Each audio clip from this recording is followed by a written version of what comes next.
Assalomu alaykum hurmatli do'stlar. Anchadan buyon zontiklarimiz haqida ma'lumot bermagandik. Mana bugun imkoniyat bo'ldi. Xudo xohlasa imkoniyat boricha har bittasini tanishtirishga harakat qilaman. Birinchi bo'lib eni 3 uzunligi 4,5 metr, ya'ni 3 ga 4,5 zontiklar haqida gaplashamiz. Chunki 3 ga 4,5larimizni mana 1, 2, 3, 4, 5, 6 xili bor. Mana shu 6 xil haqida ma'lumotlar berib o'taman.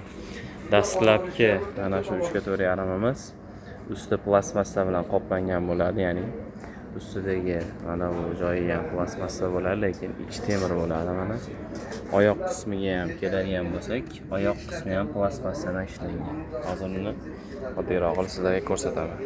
Mana ko'rishlaring mumkin, mana oyoq qismi plastmassadan ishlangan bo'ladi. Bu budjetli variant 3 ga 4,5imiz. Hop, keyingisiga o'tamiz. Keyingi zontigimiz ham bu bilan ko'rinishi mana bir xil, to'rtburchak, mana bu ham to'rtburchak. Bu ham to'rtburchak. Ustidagi farq qiladi, mana ko'rishlaring mumkin. Mana temirdan ishlangan bunisi. Hozir buni ham ko'rsatib o'tamiz.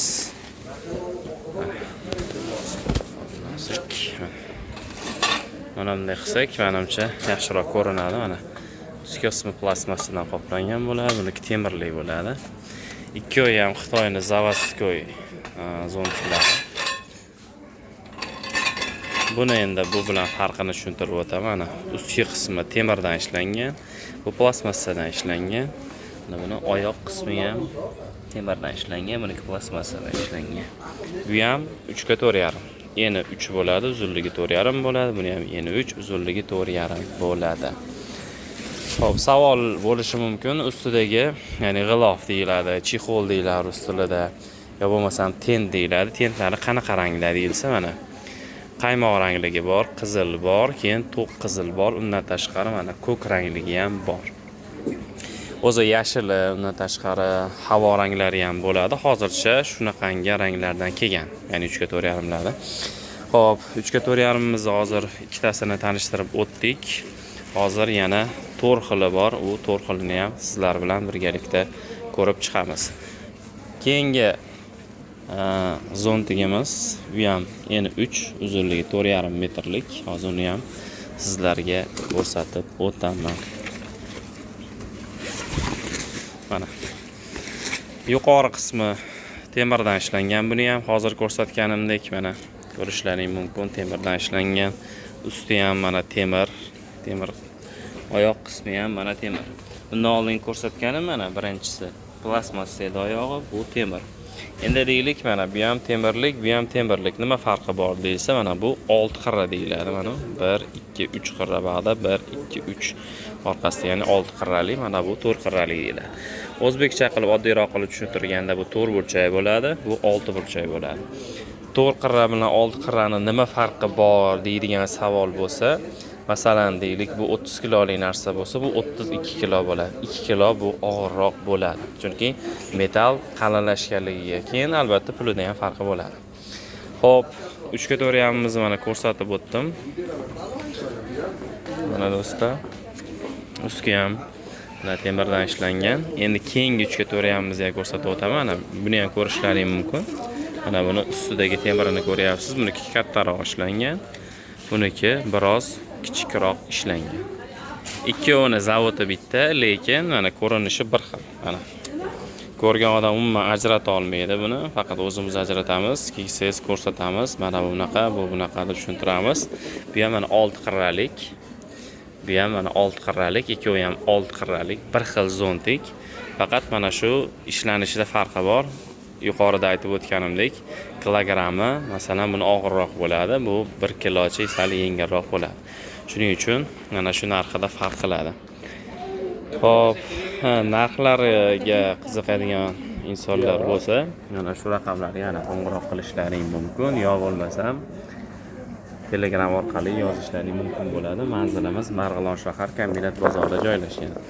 Xo'p, hozir mana 1, 2, 3, 4 xilini ko'rsatdim. Undan tashqari biz hozir mana 5-xiliga ham yetib kelyapmiz 3 ga 4,5da.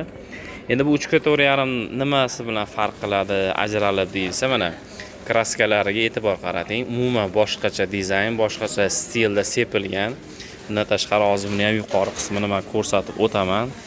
Yuqori qismlari ham, ichlardagi mexanizmlarini ham eng zo'r ishlangan zontik bu. Bu zontigimizni taxminim bo'yicha 3 yildan beri sotamiz. 3 yil davomida mana ko'rishlaring mumkin. Mana yuqori qismlariga qarasalaring o'zi hamma narsasi ko'rinib turadi. Mana hattoki bu shoxini ochib ko'rganlaringda ham metal juda qalin ishlangan bo'ladi, og'ir bo'ladi. Mana misol mana ularga yengilroq bo'ladi. Metallari buniki ham qalin, ham baquvvat. Ancha-munchaga nima desa bo'ladi, shamollarga, oftoblarga, yomg'irlarga, qorlarga chidaydigan zontikimiz eng qimmat 3.4.5 shu bo'ladi. Bu ham xuddi shunaqa. Yuqori qismi temirdan ishlangan, oyoq qismi temirdan ishlangan. Bu ham o'sha 6 qirralik zontigimiz. Hozir bir narsani men sizlarga solishtirib ko'rsatib o'tib berib ketaman. Oddiyroq va osonroq bo'lar. Shu bilan mana shu 3.4.5 hammasini videosi tugaydi. Nasib bo'lsa 6 xil degan edim. Biz hozir 5 xilini ko'rib chiqdik. Endi 6-xilini ham ko'rsataman mana. Mana bu 6-xil zontigimiz. Mana yuqori qismi mana shoxiga e'tibor berishlaring mumkin. Plastmassadan ishlangan. Bu ham plastmassadan ishlangan. Mana endi bunga e'tibor beradigan bo'lsangiz, mana shoqini o'zi temirdan ishlangan. Buniki plastmassadan ishlangan. Bunday ko'rsalaring farqi bilinadi. Bu ham yashil zontigimiz, yaxshi zontik hisoblanadi. Mexanizmi lekin bu darajada ishlanmagan, lekin bundan keyingi avlod desa bo'ladimi, pokoleniya desa bo'ladi, xullas kalom. Bu zontigimiz ham yaxshi zontik.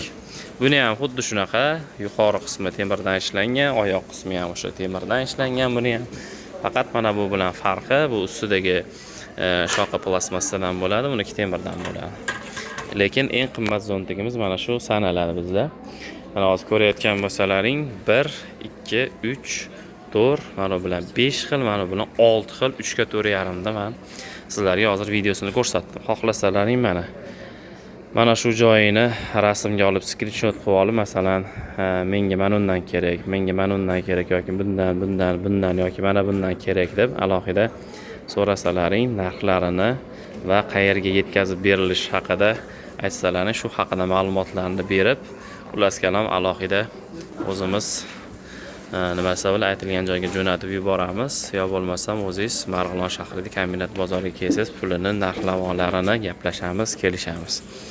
Anchadan beri videolar qilmayotgan edim, chunki imkoniyat ham bo'lmayotgan edi. Bugun ham imkoniyat bo'ldi, ham videoni imkoniyat boricha eng sifatli formatda olyapman.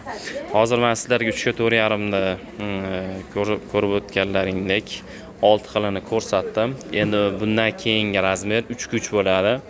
Ya'ni uzuni ham 3, eni ham 3, xullas 3x3 bo'ladi. To'g'ri tarafi 3x3 dan bo'ladi. Hozir 3.4.5 larni imkoniyat boricha ko'rsatdim. Xudo xohlasa 3x3larni ham alohida videoga olib chiqaraman. Hozir o'zi video uzayib ketdi. 3x3 uchun ham alohida video qilishim kerak va zarur bo'ladi.